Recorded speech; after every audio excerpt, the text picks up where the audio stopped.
maka n'ụbọchị Chukwu kere mmadụ n'elu ụwa ka o kere ife ọ ga-abụ n'ụwa ya bụ na adịghị azụ eze azọ n'ụwa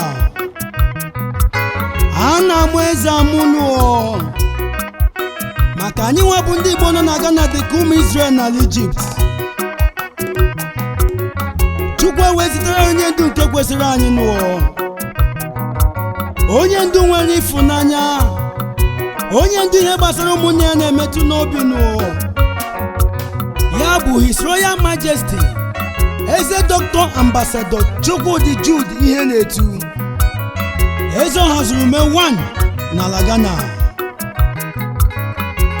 ezi nwa nze na lọlọ Emmanuel ihe na-etu afọ mụrụ eze.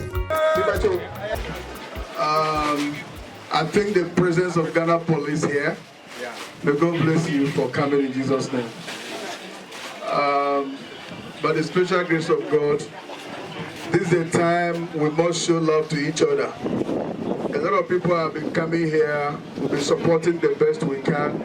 Those who send mobile money and in so many ways. And this is where we live. We must recognize those that are living around us here.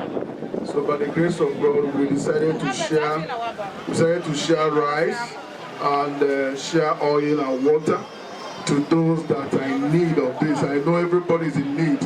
Please, you manage it. Whatever that get to you, you manage it. As time go on, we'll keep supporting everybody. God bless you in Jesus' name.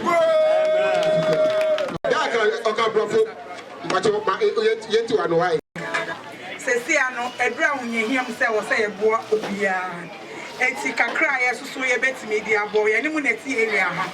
Eti, I was saying, so we say, as more few ye. This is our home, and I feel sooner. Eti, I was saying, the cabwa, or my no motia, and son a baby abontia, a piabonti. They say a jumbo, nobody can abasana, or be a fiabontia, babasoyum. Eti, kakra de bamono.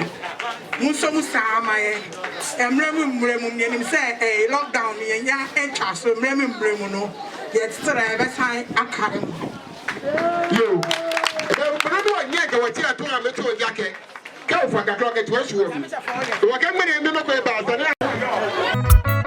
No Muduraha nke Nwangele local government in Imo State the Kisi Webiano. The CEO Chibet's group of companies worldwide.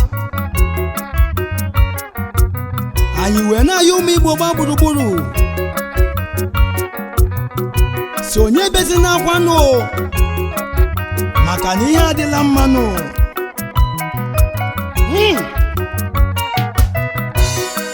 Igbo community le akuna anu n'olumo.